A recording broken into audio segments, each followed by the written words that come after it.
Christophe Ferland aux portes des classiques. L'entraîneur basé à La Teste s'est offert la semaine passée le prix de la Grotte dimanche dernier grâce à Sirona qui sera au départ du prochain prix de Diane. Il prend également la 3e place du prix de Fontainebleau avec Sumiteur qui sera au départ de la poule d'essai des poulains. Nous reviendrons également dans ce journal sur l'impressionnant succès de Sueza dans le prix CJ à Chantilly. Objectif, les Commonwealth Stakes pour la pensionnaire de François Rohaut. Au trot, Esperanza Idol a fait impression à Vincennes cette semaine. Nous serons en compagnie de Noël Langlois, son entraîneur. Et puis dans ce journal, nous reviendrons également sur quelques temps forts de La Teste à Tours. Tours ou brillant, Madrid pour le Beaumontois. Gilbert Champier s'est offert la 2e étape du Trophée Vert. Au menu également l'agenda de la semaine. Nous avons le plaisir de vous accueillir sur un tout nouveau plateau, un tout nouveau décor pour le journal des courses du Sud-Ouest. Bonjour et bienvenue, c'est le 20h des courses. Et je vous le disais en titre, le centre d'entraînement de La Teste à l'honneur dimanche dernier à Longchamp avec le succès de Sirona qui s'est imposé dans le prix de la Grotte et la 3e place également de Sumiteur dans le prix de Fontainebleau. Tous deux sont entraînés par Christophe Ferland qui a de grands espoirs au niveau classique. Christophe Ferland aux portes des classiques. Dimanche dernier, l'entraîneur installé à La Teste a posé ses jalons pour les poules d'essai. D'abord, grâce à Sirona qui enlève le prix de la Grotte. Sirona n'avait plus couru depuis sa 2e place à Toulouse dans le Critérium du Languedoc, prix Bernard de Marmiès au niveau Listed. En s'imposant dimanche, elle offre à ses propriétaires, Christian et Frank Walter, une première victoire à ce niveau de la compétition. Parti en dehors, Sirona prend le meilleur, Maxime Guyon, son jockey, décidant alors de la reprendre avant d'accélérer aux 200 mètres. Coup de poker gagnant, la pouliche parvient à contenir les assauts respectifs de ses rivales. Christophe Ferland précise à nos confrères de Jour de Galop que la suite logique est la poule d'essai. Sirona est aussi engagé dans le prix Saint-Alary et le prix de Diane. Le même jour, Christophe Ferland est 3e du prix de Fontainebleau, préparatoire à la poule d'essai des poulains. Vainqueur cet hiver à Cagnes sur 1600 mètres, il prend la 3e place du pensionnaire de François Rohaut, Kinshala, dans le prix de la Californie. Pas de succès dans le Fontainebleau, mais une très bonne 3e place qui lui ouvre les portes des poules. Piégé par la salle à cordes, Sumiteur tarde à trouver l'ouverture et finit tout près. Son programme est donc axé sur la poule d'essai des poulains. Christophe Ferland, qui totalise 20 succès en 2021 et pointe au 9e rang des entraîneurs français, pourrait bien être l'homme des classiques du printemps. Et puis du côté de Pau, François Rohaut, quant à lui, a scellé la lauréate du prix CJ. C'était sur l'hippodrome de Chantilly, une épreuve labellisée Groupe 3. La lauréate du prix Yakovlev, Sueza, a semble-t-il gagné son billet pour Royal Ascot. Sueza atomise l'opposition dans le prix CJ et traîne en grande pompe ses nouvelles couleurs, celle de George Trowbridge. Calée en 3e position, la pouliche entraînée par François Rohaut accélère et plante là le reste du peloton. Isle of May est 2e à 3 longueurs et demie, Ideal Beauty est 3e.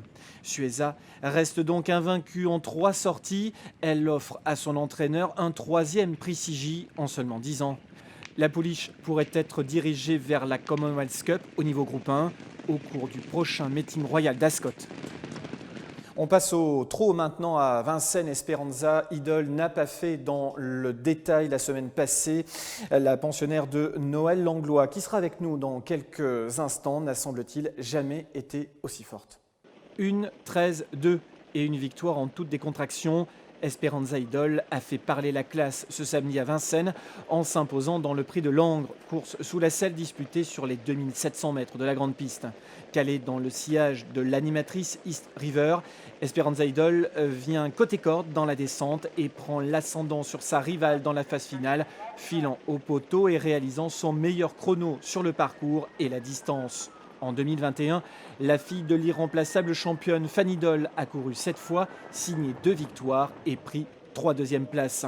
Depuis le début de sa carrière, elle est plus d'une fois sur 2 dans les 3 premiers. Une vraie locomotive pour son entraîneur Noël Langlois, son mentor qui totalise en 2021 9 succès dont 5 au monté. Tout de suite, l'invité de la semaine, Noël Langlois. L'un des hommes forts de la saison 2021 au trot, c'est Noël Langlois qui est avec nous donc en direct par téléphone. Bonjour Noël, comment allez-vous ? Bonjour, ça va bien, merci. Alors on revient bien évidemment sur la victoire d'Esperanza Idol cette semaine sur la piste de Vincennes. Comme je le disais tout à l'heure en titre, Il semblerait que la jument n'a jamais été aussi forte que maintenant. Est-ce que c'est votre sentiment? Oui, c'est vrai qu'elle elle vient à maturité et puis elle a pris de la force, du mental aussi. Donc c'est vrai elle est plus forte que jamais, oui. Je sais pas si elle était vraiment au-dessus du lot, mais elle a mis un bon coup de rein quand même pour finir. Donc c'est ça qui est intéressant, oui. Quel genre de jument est-elle? Facile à entraîner? Comment est-elle le matin à la maison? C'est une jument qui est pleine de sang, comme était sa maman, Fanny Doll, Mhm. d'après Richard. Après, elle est assez facile à entraîner. Ouais, elle est devenue gentille et à vieillir, surtout. Étant Voilà, vous pouliche, elle parliez de... était un peu nerveuse. Et là, plus ça va, plus elle se calme, hein. Peut-être aussi, c'est les courses qui l'ont fait, voilà, grandir. Fanny Doll, vous parliez de Fanny Doll, donc, qui est la mère d'Esperanza Idol. Fanny Doll qui a été une grande championne, même sur le plan international. Et Richard, c'est bien sûr Richard Denecher. Comment a-t-elle récupéré et quand la revoit-on? La jument a bien récupéré. Après, je sais pas trop. Peut-être le 9. J'ai vu qu'elle avait une course encore à Vincennes montée. Il n'y a rien de défini. Est-ce que je la recours attelée entre deux ou je sais pas. Certainement le 9, mais rien de fait encore. Le 9 à Vincennes également? Oui, à Vincennes, ouais. Une course Alors, fermée. Après, il y a des 6 ans. C'est peut-être ça qui va un petit peu me faire peur. Parce que les 6 ans qu'on 300 000, c'est des bons chevaux, hein. Attaquer les jeunes, c'est dur. Donc, je sais pas. Il n'y a rien d'arrêté encore. mais potentiellement le 9 mai prochain à Paris-Vincennes. Parlons de vous maintenant, Noël. Où êtes-vous installé? À Montand, dans les Charentes. Mhm. Parlez-nous de Voilà, votre effectif également. entre Vous avez Angoulême et Bordeaux. entre Angoulême et Bordeaux. Combien de chevaux à l'entraînement? Une trentaine de chevaux.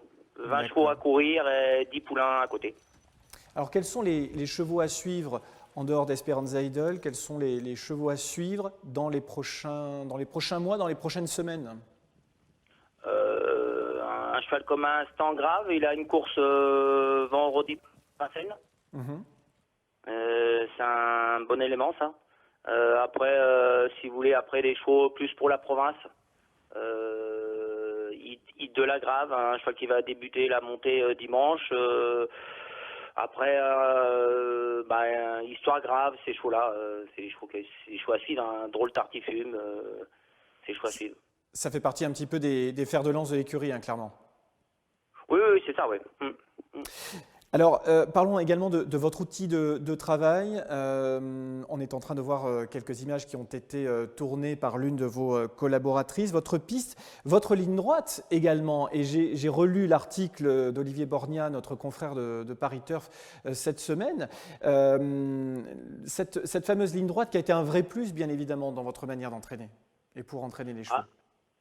Je pense, oui, oui, c'est sûr. Au début, je l'ai pas trop bien exploité. Maintenant, j'ai mes marques, hein, comme tout le monde, à force de travailler.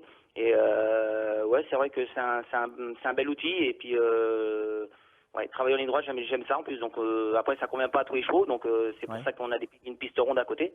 Mais les chevaux qui s'adaptent, on les améliore, je pense. Puis on peut travailler un peu plus dur sans faire mal aux chevaux pour les articulations.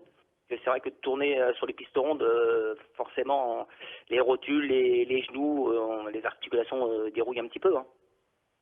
Voilà. Et donc, c'est ce qui change la donne. Votre prochain partant, sur quel hippodrome vous retrouve-t-on? Samedi à Anguin. Samedi à Anguin, avec quel cheval? Jackpot de Vivoin. Avec une chance? Bon, c'est une semi-rentrée, mais le cheval est pas mal. On l'a fait soigner, il est pas mal. Donc, il y a un lot, il y a Éveil du Châtelet, des chevaux comme ça, mais il peut être dans les 5. Il a fait partie des meilleurs de sa génération dans le Sud-Ouest. Merci beaucoup, Noël Langlois. On vous retrouve donc ce samedi sur l'hippodrome d'Anguin. On suivra tous vos représentants tout au long de la saison. Au premier rang desquels, bien sûr, Esperanza Idol. Merci, Noël. À très bientôt. Merci à vous. À bientôt. Tout de suite, le retour aux courses au galop. On revient au galop dans la fédération maintenant. On va vous parler des courses de La Teste et Bordeaux. La Teste, où la pensionnaire de Didier Guillemin, Gélinotte, a survolé l'opposition. Gélinotte, Alexandre Gavilan, Didier Guillemin, Pierre Pilarski, la team gagnante du prix Jacques Meller ce vendredi à La Teste en ouverture de la Réunion. Deuxième récemment à Bordeaux, la pouliche confirme ici Placée dans le dos des leaders par son jockey, Gélinote prend le meilleur à 200 mètres du but et laisse Al-Mashrab à une longueur 3/4. La fille de Zanzibari et Psyché signe le 4e succès de sa carrière en 14 sorties. L'Atteste toujours, ou chez les pur sang arabes, aux prises dans le prix Al-Sakbé, étape de la Wadbah Salons Cup. Victoire d'Élie Dupont, une élève de Damien de Vatrigan, montée par Guillaume Gadjgué. La fille de Daès et Jade Dupont ouvre son palmarès pour sa 3e sortie publique. Elle devance Hachem Al-Sakeb d'une courte tête. Elle offre aussi à Damien de Vatrigan sa 11e victoire en 2021. Direction Bordeaux, où ce samedi 17, 8 courses étaient au menu. Dans la 5e pour 4 ans et au-dessus, aux prises sur la distance de 2400 mètres. Victoire de Joe Piquet, associé à Valentin Segui. Depuis le 5 avril, Valentin Segui a signé 5 succès. 3 à Tarbes, 1 à La Teste, 1 à Bordeaux et il totalise désormais 17 victoires en 2021.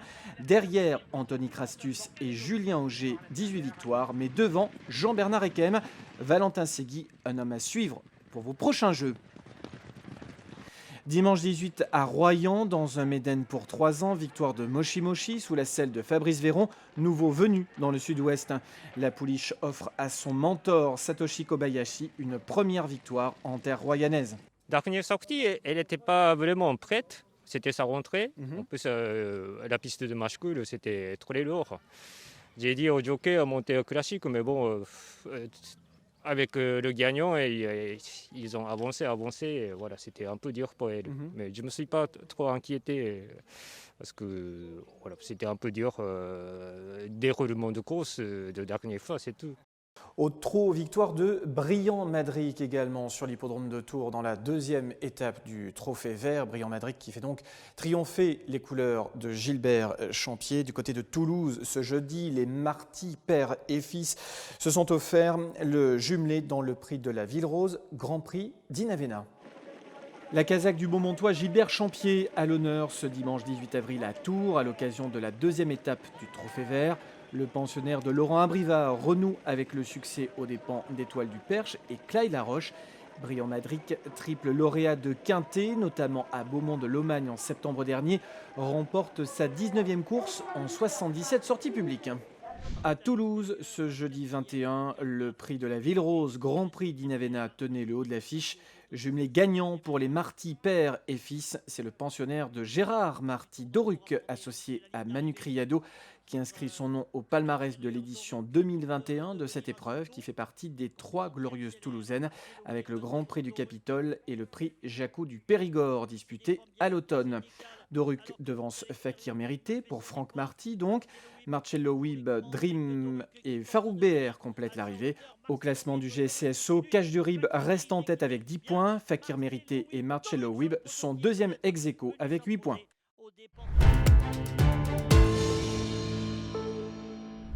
Allez, on va faire le point maintenant sur tous les chevaux à suivre dans les prochains jours et pour vos prochains jeux. On va démarrer avec les trotteurs. Pas mal de belles notes que nous avons pu relever au cours de la semaine passée, notamment Idéal Pénoise et Radrail, Glycine d'Albret ou encore Deux-Pad qui a couru de première sur l'hippodrome de Toulouse.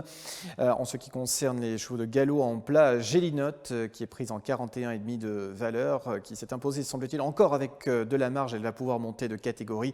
Right to Love, qui avait été repéré par Jean-Charles Foursens-Bourdette il y a quelques semaines, qu'on peut reprendre en confiance. Moscador, Bellara, Kinsey ou encore Girly Pearl.